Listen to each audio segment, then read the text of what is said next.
మరో రెండు దేశాలు మేము కూడా యుద్ధం చేసుకోబోతున్నాం అంటూ కూడా కవ్వింపు చర్యలకి పాల్పడుతున్నాయి. నార్త్ కొరియా అలాగే సౌత్ కొరియా. సో రీసెంట్ గా సైనిక దళాలతో విన్యాసాలు చేసే ప్రయత్నాలు అక్కడ జరుగుతూ ఉన్నాయి. అయితే సౌత్ కొరియా సైడ్ జపాన్ అలాగే అమెరికా ఉన్నట్లుగా కూడా మనకు అర్థమవుతుంది. అమెరికాకి సంబంధించిన యుద్ధ నౌక ఇప్పటికీ అక్కడికి చేరుకుందంటూ కూడా చెప్తా ఉన్నారు. అయితే రీసెంట్ గా దక్షిణ కొరియా, సౌత్ కొరియా, అమెరికా అలాగే జపాన్ తో కలిసి కొన్ని సైనిక విన్యాసాలు చేసింది, కొన్ని రాకెట్స్ ని లాంచ్ చేసింది, క్షిపణుల్ని ప్రయోగించిందంటూ కూడా చెప్తా ఉన్నారు తమ దేశంలోనే. అయితే ఆ కవ్వింపు చర్యలకు వెంటనే రెస్పాండ్ అయింది నార్త్ కొరియా. నార్త్ కొరియా అధ్యక్షుడు ఎవరో మీ అందరికీ బాగా తెలుసు, కిమ్. ఇతని గురించి మనం చాలా సందర్భాల్లో కూడా మాట్లాడుకున్నాం. అంటే ఈ ప్రపంచంలో ఎవరైనా అత్యంత రాక్షసుడు ఎవరైనా ఉన్నారంటే ఇది కిమ్ మాత్రమే. ఇంకా ఇతర దేశాలు ఇంకా కాల్పులు విరమణకు లేదంటే శాంతి చర్చలకు కూర్చుంటారు, కానీ కిమ్ అలాంటోడు కాదు, చెప్పి కొట్టేస్తాడు విన్నట్టుగా మనం కిమ్ కి చాలా ఎలివేషన్స్ ఇచ్చాం, చాలా వరకు కూడా కిమ్ గురించి మాట్లాడుకున్నాం. అయితే వెంటనే రెస్పాండ్ అయిన కిమ్ నార్త్ కొరియా. అయితే వాళ్ళ క్యాపిటల్ ఎక్కడైతే వాళ్ళ క్యాపిటల్ ఉందో రాజధాని ప్యాంగ్యాంగ్ అనే ఒక ప్రదేశంలో కొన్ని రాకెట్స్ ని కూడా లాంచ్ చేశారు, బాలిస్టిక్ మిసైల్స్ ని లాంచ్ చేశారు తమ దేశం పైన. సో అవన్నీ కూడా గాల్లో చక్కర్లు కొడుతూ కూడా తిరిగాయి. ఈ విషయాన్ని ప్రత్యేకంగా దక్షిణ కొరియాకి సంబంధించిన మీడియా కానీ దక్షిణ కొరియాకి సంబంధించిన రక్షణ దళం కానీ వీళ్ళు వెల్లడించడం జరిగింది రీసెంట్ గా.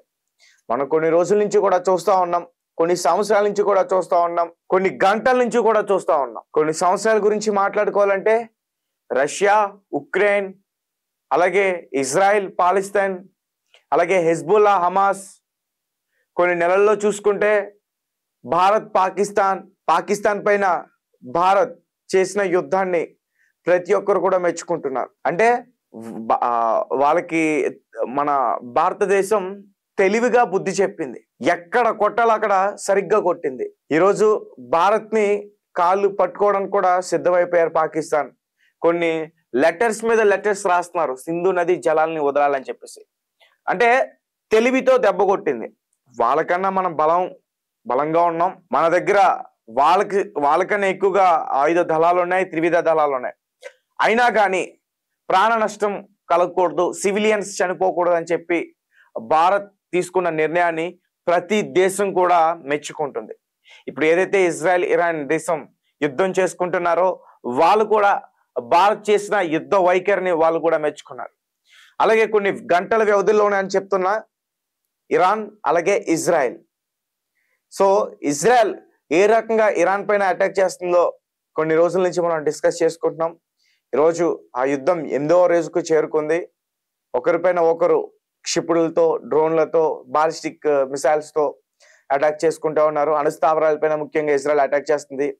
ఖమేనీని చంపేస్తా ఉంటూ కూడా ఇజ్రాయెల్ నిర్ణయం తీసుకుంది. దానికి అమెరికా కూడా సపోర్ట్ చేయాలంటూ కూడా వాళ్ళు ప్రయత్నిస్తున్నట్టుగా కూడా తెలుస్తుంది. ఒక పక్క అమెరికా డబుల్ గేమ్ ఆడుతుంది.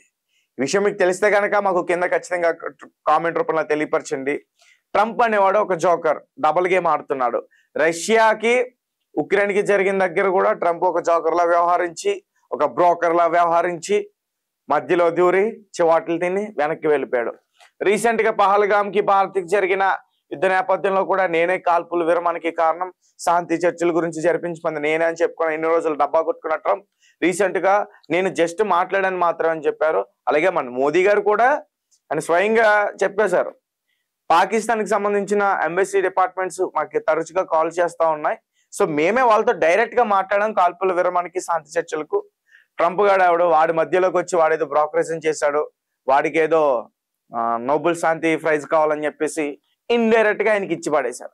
అలాగే ఈ జపాన్ కి, అమెరికాకి, ఈ దక్షిణ కొరియా, ఈ దేశాలు కూడా నార్త్ కొరియా పైన త్వరలో యుద్ధం ప్రకటించబోతున్నాయా, మీరేమనుకుంటున్నారనే విషయాన్ని కూడా మాకు ఖచ్చితంగా కామెంట్ రూపంలో తెలియపరచండి. ఒకవేళ ఆ యుద్ధం కనుక వస్తే ఎవరు విన్ అవుతారు, ఎవరు ఆ యుద్ధంలో ఇతర దేశాలని సాధించగలుగుతారు మీరు చెప్పొచ్చు.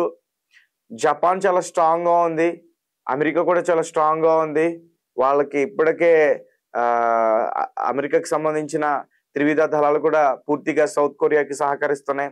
కాబట్టి పూర్తిగా దక్షిణ కొరియా మాక్సిమం యుద్ధంలో గెలుపొందే అవకాశం ఉంటుందంటూ కూడా చెప్పే ఛాన్సెస్ ఉంటాయి. కానీ వాళ్ళ ఎదురున్న శత్రువు మూర్ఖుడు. కిమ్ కాల్పుల విరమణకి కూర్చోడు, శాంతి చర్చలకు కూర్చోడు, తెలివితేటలతో కొడతాడు, దొంగ దెబ్బలు కొడతాడు, సరిగ్గా కొడతాడు. సో ఈ యుద్ధం కనుక వస్తే చాలా ప్రపంచంలో తీవ్ర నష్టాలని చూసే అవకాశం కూడా ఉంటుందని నిపుణులు అయితే చెప్తా ఉన్నారు. ఒకసారి నేను పూర్తిగా మరిన్ని విషయాలు కూడా చెప్పించే అవకాశం చేస్తా. ఇప్పటికే ఇరాన్ ఇజ్రాయెల్ యుద్ధం ముదిరింది. ఓవైపు హమాస్, హెజ్బుల్లా, హూతులతో పోరాడుతూనే పెద్ద దేశం ఇరాన్ తోని తలబడుతుంది ఇజ్రాయెల్. ఇది ఓ విధంగా ప్రపంచ సంక్షోభమే. ఇక రష్యా ఉక్రెయిన్ యుద్ధం రావణ కాష్టంలా 3.5 ఏళ్లుగా రగులుతూనే ఉంది. అణుబాంబు ప్రయోగం, హెచ్చరికలు, క్షిపణి దాడులు ముగిసిపోయాయి. ఇప్పుడు ఒక దేశం పైకి మరో దేశం మిడతల దండు లాంటి డ్రోన్లతో దాడులు చేసుకుంటున్నారు. ఈ యుద్ధం ఎప్పుడు పేలే అవకాశం ఉందో అర్థం కావట్లేదు. కానీ ఒకవేళ వస్తే మాత్రం ఒక అగ్నిపర్వతం లాంటిది అనే సంగతి మనం మర్చిపోకూడదు. ఇలాంటి సమయంలో మరో పెను ప్రమాదం ముంచుకొస్తుందా అనిపిస్తుంది. ఇరాన్ రష్యా కంటే చాలా ప్రమాదకరమైన దేశం. ఇందులో భాగం కానుందా అనే ఆలోచనలు కూడా చేస్తా ఉన్నారు. చాలా మంది భయాందోళనకు కూడా గురవుతున్నారు. పైకి ప్రజాస్వామ్య దేశాలుగా కనిపించే ఇరాన్, రష్యా ఎంత యుద్ధమైన కాస్త సంయానం పాటించగలవు. అయితే ఈ మాత్రం నిబ్బరం లేని దేశం ఉత్తర కొరియా. దీనికి కారణం దాని అధినేత నియాంత్ కిమ్ జాంగ్ ఉన్.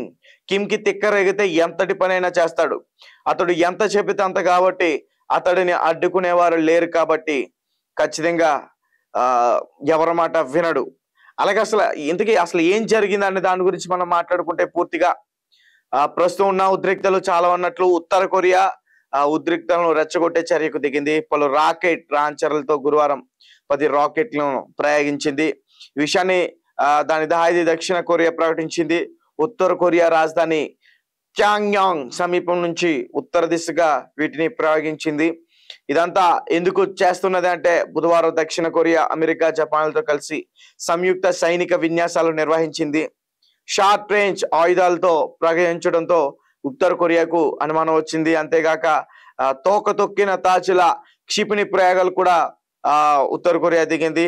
అలాగే దక్షిణ కొరియా, జపాన్ లో గణనీయమైన సంఖ్యలో అమెరికా సైనికులు ఉన్నారు. ఉత్తర కొరియాను బూచిగా చూపుతూ 28,500 మంది సైనికులు దక్షిణ కొరియాలో ఉంచింది. అలాగే ఇక జపాన్ లో అమెరికా త్రివిధ దళాలతో పెద్ద దళం ఉంది. ఇదంతా ప్రాంతీయ భద్రత, ఉత్తర కొరియా నుంచి తలెత్తే ముప్పును